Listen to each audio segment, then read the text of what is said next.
Naxalism నుంచి దేశం విముక్తి పొందుతున్నట్టే చొరబాటుదారులు ఏరివేయడం కూడా సాధ్యమే అంటూ అమిత్ షా ధీమా వ్యక్తం చేశారు. అక్రమ వలసదారులు కేవలం ఓటర్ల జాబితా నుంచే కాదు, దేశం నుండినే తొలగించేస్తామన్నారు. రాబోయే 5 ఏళ్లలో ఈ పనిని పూర్తి చేస్తామన్నారు. అస్సాంలోని కామ్రూప్లో పోలీసులకు సంబంధించిన 10వ బెటాలియన్ కొత్త క్యాంపస్కి శంకుస్థాపన చేసిన సభలో ఆయన చేసిన ప్రసంగం సంచలనం సృష్టిస్తోంది. చొరబాటుదారుల ఆక్రమణ నుంచి విడిపించిన స్థలంలోనే ఈ కొత్త క్యాంపస్ నిర్మించారు. అది దీని స్పెషాలిటీ. చొరబాటుదారులను వాళ్ళు ఆక్రమించిన స్థలాల నుంచి తరిమి కొట్టినంత మాత్రాన సమస్య తీరిపోదు. వాళ్ళు మళ్ళీ మరో చోట స్థిరపడే అవకాశం ఉంది. ఈ నేపథ్యంలో వాళ్ళని మొత్తంగా దేశం నుండినే బయటికి పంపించాలి.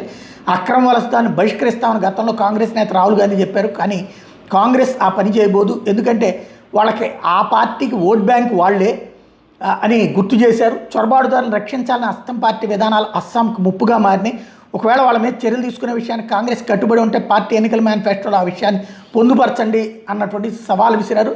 రానున్న 5 ఏళ్లలో ఈశాన్య భారతంలో అస్సాం పారిశ్రామిక కేంద్రంగా మారుతుంది అని భరోసా ఇచ్చారు. గౌహతిలో జరిగినటువంటి సిఆర్డీఎఫ్ పెరేడ్లో కూడా పాల్గొన్నారు ఆయన.